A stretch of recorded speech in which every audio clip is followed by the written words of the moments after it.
Hi guys, so this is going to be another ukulele lesson for the song Stir It Up by Bob Marley. I've already done a lesson for this song on the guitar, but now we're going to be taking a look at how to play the song on the ukulele. So, and also if you're maybe starting off on the ukulele, this is also a really fun little tune that you can play. It's not too complicated, it's only 3 chords, so what we'll do is we'll go into what are those 3 chords that I'm playing, and then after that we'll kind of look into this sort of strumming pattern that I'm doing throughout the song, and then kind of put it all together. So first things first, let's talk about our chords. We have 3 chords. We have A major, D major, and E major. Those are our 3 chords. That's all we got to worry about. And I'm just kind of playing these sort of, I guess, like, you know, this is kind of open A, open D, and this sort of E shape here. There is like an open E shape that I think is like that or something like that, but we're just going to play it like that because it kind of slides nicely from our D major. So anyways, for that A major, what we're going to do is on our ukulele right here, we're going to take our middle finger here and we're going to be putting it on the 2nd fret. Whoops. 2nd fret of that high G, right? That's, yeah, it's G, C, E, A. That's right. So,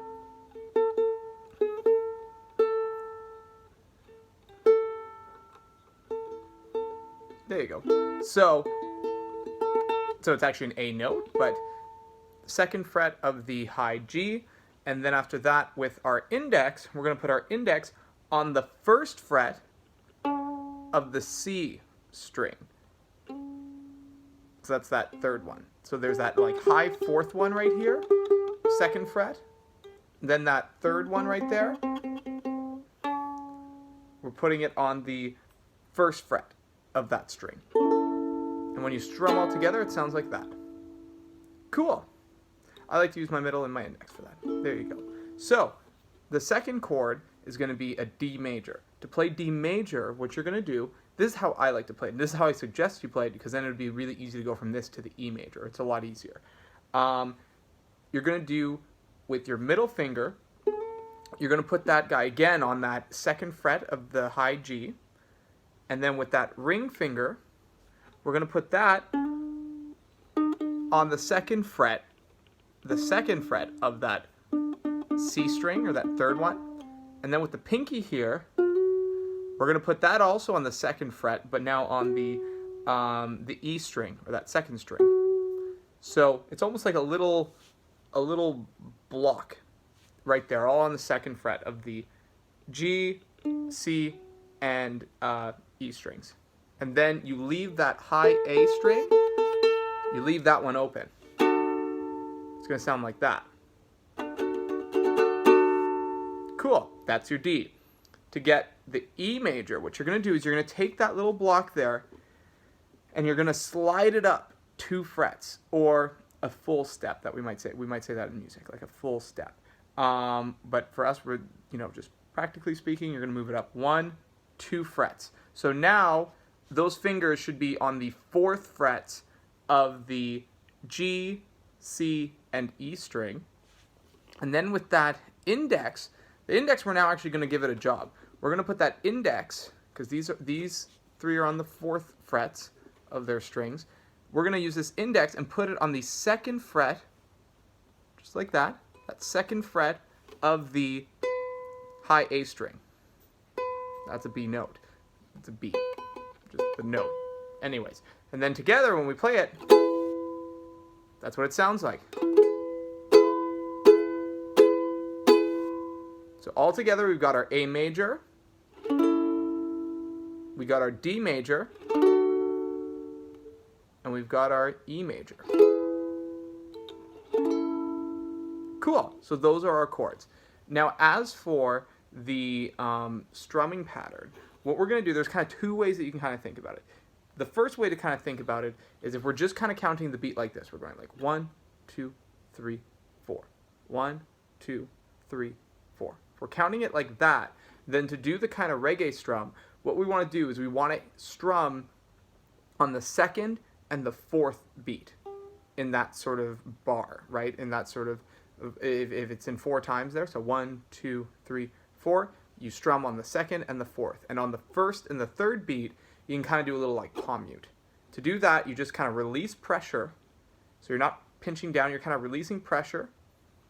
But you're still touching the frets. With the open strings, it can be a little bit tougher because there's nothing really blocking these guys. You can either use these fingers right here to kind of block. You know, you can kind of do something like that with like the fingers that you aren't using. Or you can kind of go, and you just kind of really only strum the strings that are muted, and then you kind of just avoid those like bottom open ones. You know, kind of up to you to kind of see what feels right for you. But what we're going to be doing here is if we do that sort of strumming pattern, what we're going to do, and let's just kind of maybe practice on our A here, it's going to be like this. It's going to be like 1, 2, 3, 4. 1, 2, 3, 4. 4. 1, 2, 3, 4. Just like that. That's sort of that, like the basis of sort of that reggae strum. If we wanted to think about it, the second way we kind of think about it is if we wanted to kind of count the beat like this. We kind of go 1 and 2 and 3 and 4 and. And if we're doing it like that, if we're thinking about it in terms of that, if we're thinking about the strumming pattern that way, then what we're going to want to do is we're going to want to strum on the off beat. We're going to want to strum on the and. So it would be like 1 and 2 and 3 and 4 and. And then what you do is on the 1, 2, 3, 4, you would kind of do that mute, right? So if you want to think about it that way, 1 and 2 and 3 and 4 and. If you're thinking about it that way, then you strum on the off beat. If you're thinking about it the first way that I showed you, then you want to strum on the second and the fourth beat. 1, 2, 3, 4. 1, 2, 3, 4. It's up to you to kind of decide which one that you prefer. So then, taking that sort of pattern, then you apply it to the other chords. Let's say apply it to your D. You can also apply it to your E. Right? Whatever. Cool. What you now want to do is, now let's say you're thinking about the strumming pattern in that first way, like the 1, 2, 3, 4. You're thinking about it like that. Well, then what you're going to want to do is you're going to want to play 2 bars of your A major. And what I mean by that is you're going to go that 1, 2, 3, 4. That's like 1 bar. So you're going to want to do that twice for your A major. 1, 2, 3, 4, 2, 2, 3, 4. And then you switch over to that D major and you only do 1 bar. So you only go 1 go of it. So 1, 2, 3, 4.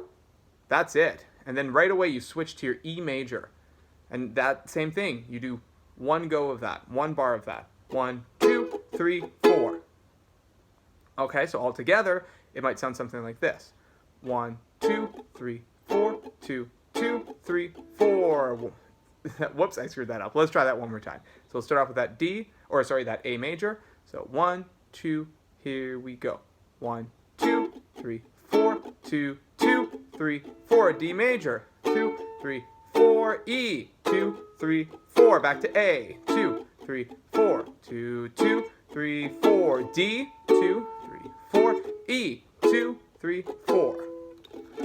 Back to your A. You keep repeating that over and over. If you're thinking about it in terms of the second sort of strumming, or the second sort of strumming pattern, well, I shouldn't say strumming pattern, it's the same pattern, it's just the second way of thinking about it. So the 1 and 2 and 3 and 4 and. If you're thinking about it that way, where you're aiming for the offbeat and you're extending your bar of music, then what you're going to want to do, the way that you're going to want to think about it, is you're going to want to do a full bar of A major, and then you're going to want to do half a bar of D and half a bar of E. And if you played that all together using that sort of mindset, you would count it like this.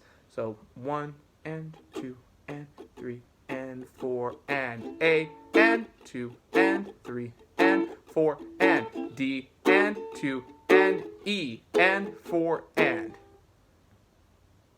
Right? So what I did there, a full thing of 1, 2, 3, 4, 5, 1 and 2 and 3 and 4 and. a full thing of A major, and then on the D, I just went 1 and 2 and then right away I switch that E major and I finish off 3 and 4 and then back to A and 2 and 3 and 4 and 1 and 2 and 3 and 4 and 1 and 2 and 3 and 4 and 1 and 2 and 3 and 4 and right back to it. So those are kind of the two ways that you can kind of count your beat, or you can kind of approach the strumming pattern to this song. And it's up to you to decide which one that you like better. I used to always go sort of just with the 1, 2, 3, 4, 2, 2, 3, 4. But recently I kind of actually really like the 1 and 2 and 3 and 4 and. I kind of like that way of thinking about it as well. But it's totally up to you to kind of see which one that you prefer. So I think what we'll do then is we'll end that lesson for today, and happy playing, and we'll see you next time.